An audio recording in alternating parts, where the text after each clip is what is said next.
Hello everyone, my name's Zenitsu and I'm back with another Digimon deck profile video. So today I'm going to be taking a look at BT17, and BT17 offers us lots of new and powerful tools in order to build and iterate on some new and existing decks. And today's deck is something I really haven't been toying with since like BT6, and you could go all the way back to my BT6 deck profiles and see that there is a variation of Gabu utilizing the Ancient package, and well, in BT17, we basically get an updated version of the Ancient Garurumon to make an even stronger version of this deck viable. So if you're wondering what Ancient Gabu actually is as a deck, it's exactly as it sounds, just utilizing Ancient Garurumon package and a Gabu package and kind of mushing them into one deck, and it kind of works relatively well. So it is an aggro deck at the end of the day, trying to warp into high-level Digimon for relatively cheap to get some good burst damage in against the opponent,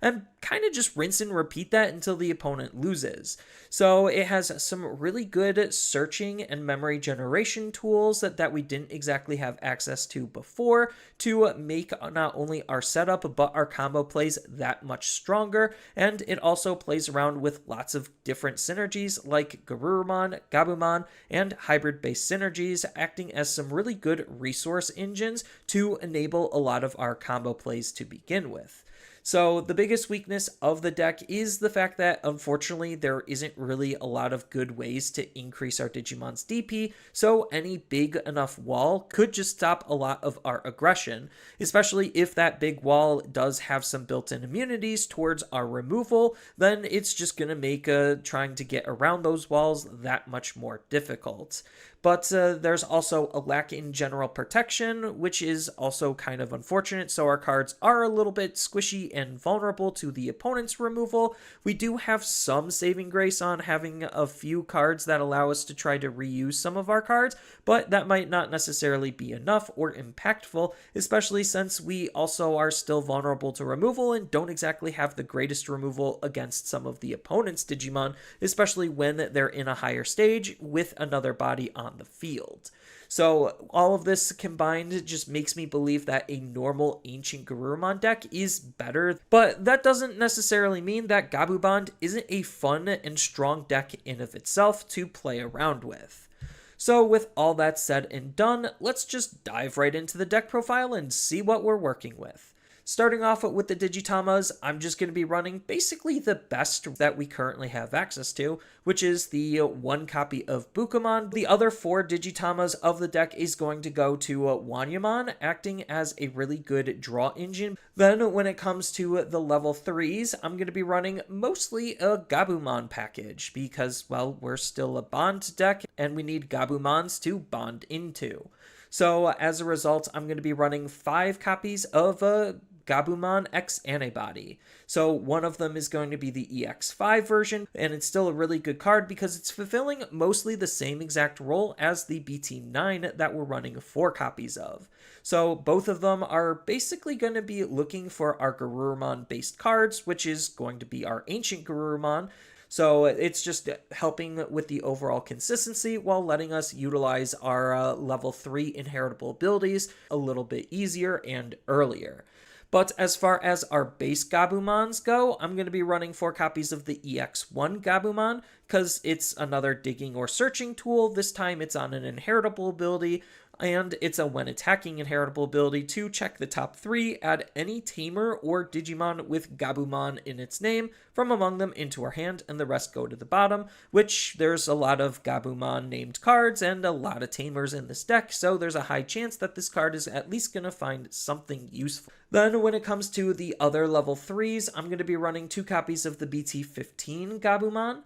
So this is another card that we're using for the inheritable ability comboed with our X antibodies because it's just a simple when attacking draw card inheritable, which again, just more consistency is never a bad thing. And this card also has some extra flexibility on how we could use it because it actually can be our defensive backbone in a way, because at the start of our main phase, one of our Digimon gains the block blocker ability until the end of the opponent's turn. Then it also has the added benefit where if we have our Matt Ishida Tamer set up, we also get to draw a card, which again is never bad. Then when it comes to the other Gabumon, I'm just going to be running 2 copies of the BT6 Gabumon because this is the one that's interacting with Bond of Friendship more specifically and is the best Gabumon to use with that card. So it does have a nice all turns ability where when a Tamer with Matt Ishima in its name is played, we get a gain of memory, which is pretty nice at helping with our overall setup. And the more important part is, again, that inheritable ability of when attacking once per turn,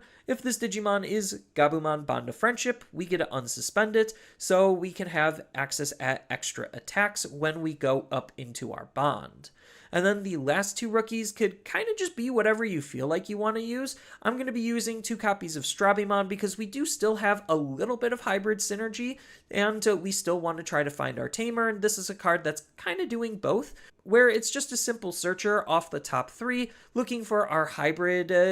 Digimon and our blue Tamers. And speaking of our hybrid Digimon, our level 4s are going to be exclusively hybrids. So I'm going to be running 1 copy of Lanamon as that alternative win condition, you know, the hybrid for game factor, because it can still Digivolve on top of our blue Tamers as though they were level 3 Digimon. But if we actually need to try to use her a little bit earlier, she's not bad because she has a really handy ability when we Digivolve into her, where we get to place a blue level 3 Digimon from our hand to the bottom of its Digivolution source, which just means that when she attacks, we could trigger more inheritable when attacking abilities to potentially dig deeper into our deck, and the reward for doing this is one of our Digimon gains jamming for the turn, so it just again makes our attacks that much safer. But the main level 4 of the deck is going to be 4 copies of the Promo Lobomon. So Promo Lobomon is the card that's interacting more specifically with our Ancient Garurumon because this is our Warp Engine.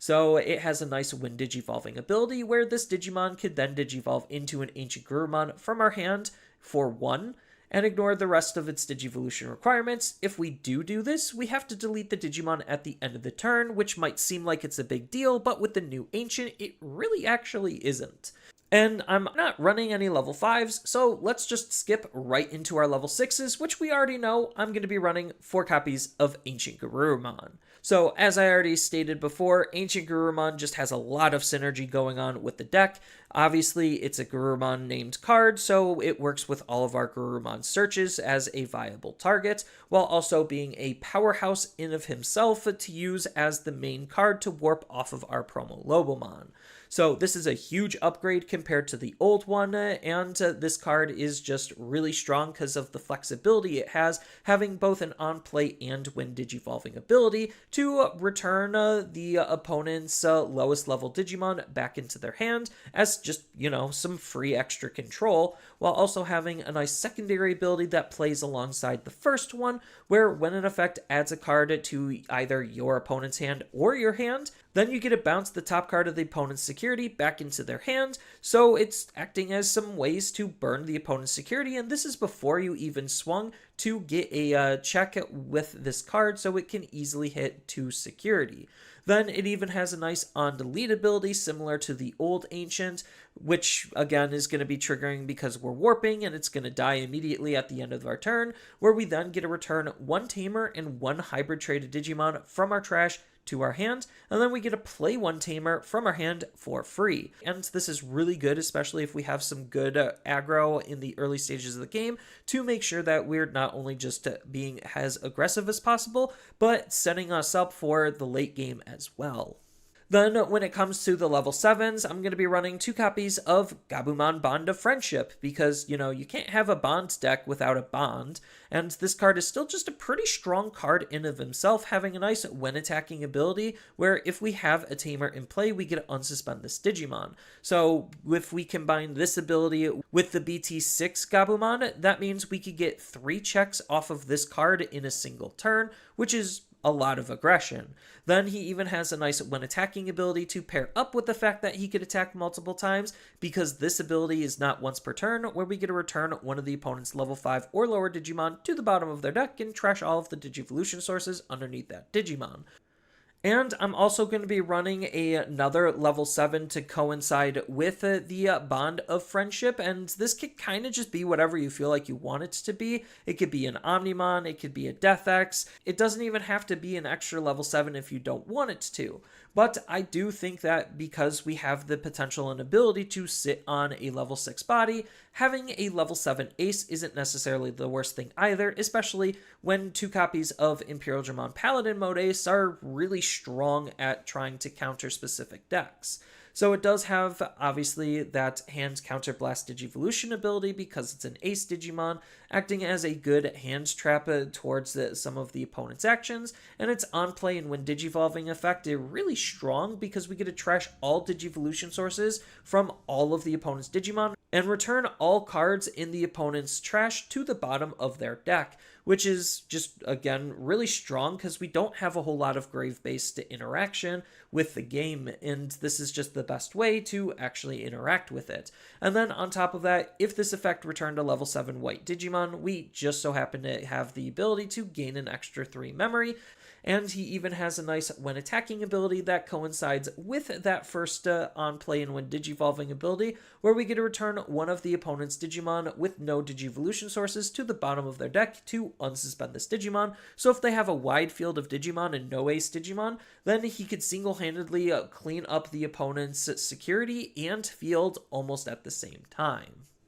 And then when it comes to the Tamers, this is where things kind of get complicated on how everything is synergizing and interacting with one another. So the main Tamer of the deck is going to be the 4 copies of the BT6 Matt Ishida. So obviously this is the card that's going to enable us to warp our Gabumons into our bond of friendship. We have to pay the Digivolution cost, and if we do, we have to trash the top 2 cards of our security, and if we have 1 or more security, then we also have to delete our Digimon at the end of the turn, which isn't necessarily that big of a deal, especially if we're going to be winning off of our bond. But we do have to note that Matt Ishida only works with our Gabumons, not Gabumon X Antibody. So you do have to watch out on how you utilize your X Antibodies with the deck. But regardless, this is still just a really powerful card interacting with Louis because Louis is rewarding raising plays, and so is Matt Ishida because when one of our Digimon with Gabumon or Garurumon in its name moves from the raising area to the battle area, we get to gain a memory and draw a card, acting as a good resource engine as well. And speaking of Louis, I'm going to be running 4 copies of Louis because Louis has an on-play ability to move one of our level 3 or higher Digimon from the raising area to the battle area, so that'll be able to trigger Matt's ability while also being able to trigger Louis' secondary ability. Matt's ability is not limited to once per turn, and Louis' is kind of a soft once per turn because Louis actually has to suspend him when our Digimon moves out from the raising area to the battle area to be able to gain just a memory, but it's still a very powerful and synergistic tamer with how Matt works as well. And the card that's basically resetting our raising area because we're not playing any Ukomons to just hatch a new egg is going to be the 4 copies of Analog Youth. So Analog Youth, the all turns ability, is very important for how this deck operates because, as we already know with our Matt and with our promo Lobomon, whatever level 6 Digimon or higher that we're going to be using is most likely going to end up dying. So that gives us the opportunity to utilize Analog Youth to hatch a new egg and gain a memory. And then we could gain that memory, possibly hold turn, and utilize the Louis to move out whatever we just digivolved into to kind of continue the aggression. So you could kind of see the little loopy-doops that we can do between all of the tamers, and Analog Youth also happens to have an extra upside on being a searching or digging tool where we get to check the top 3, add any Digimon from among them into our hand, and trash the rest. And while it seems like it's kind of bad trashing the rest, we already know that we do have ways to be able to recycle cards from our trash to be able to use over and over again, so it's not like trashing is that big of a deal for how this deck operates. And then when it comes to the options, I'm just keeping it simple by running a lot of resource generation cards. So that's where the 3 copies of Hammer Spark are coming in, just to gain an extra memory, so that way we have the memory we need to make our plays possible. And that's why I'm also going to be running 1 copy of Blue Memory Boost and 4 copies of Mental Training, because these 2 cards are very similar in what they're doing, having their delay ability basically give us 2 extra memory to work with, and then they're both, between the training and the boost, also good consistency tools. And then the last option card is arguably one of the most important option cards, and that's going to be 2 copies of Lament of Friendship. So even though our deck is basically a blue deck, we could still use Lament of Friendship, because if we have our Matashita Tamer in play, we get to ignore the color requirements. And this card is really good at being able to utilize our trash, because we get to return 1 Digimon card from our trash to our hand when we use this, and then if we have a Garurumon named card on our field, it gains an extra on delete ability where we get to play this Digimon for free until the end of the opponent's turn, which is really strong when we already know that Ancient Garurumon is going to be deleting himself, so we can basically replay him for free off of this ability and be able to trigger that on-play effect as well. And for the most part, that's kind of it for the deck. It is a really strong deck, and it does have lots of versatility and flexibility on how it could aggress onto the opponent, and it has lots of really fun combos and interactions between a lot of the cards to make it really fun to just navigate and pilot. And it's not like the deck, it doesn't have any other tools that it can use, because, well, there's still a lot of other cards that we can have access to because of all of the different synergies we're playing around with, like Omnimon, Gabumon, Garurumon, and hybrid-based synergies, on top of all of the other generic cards that we could think about utilizing depending on how the meta shapes up, what we want to prioritize playing, and what cards we have access to. And it's not like the deck is going to be devoid of upgrades in the future, because we know we're going to be getting a new version of Gabumon Bond of Friendship. This time it's going to be an ace, to just have a stronger Gabu bond to use, on top of the fact that we're going to be getting the scramble cards to actually maintain a level 3 on the field, so we could try to utilize that in various different ways as well to aggress and potentially catch back up against the opponents. But that's all I really have for this video. If you want, try the deck out for yourself and see what it's actually capable of. And I hope that you found this video to be informative and helpful in building the deck in this particular manner. If you did, it would really mean a lot if you leave a like and subscribe, and tell me your thoughts about the deck down in the comments below. And with that, I hope you have a wonderful rest of your day.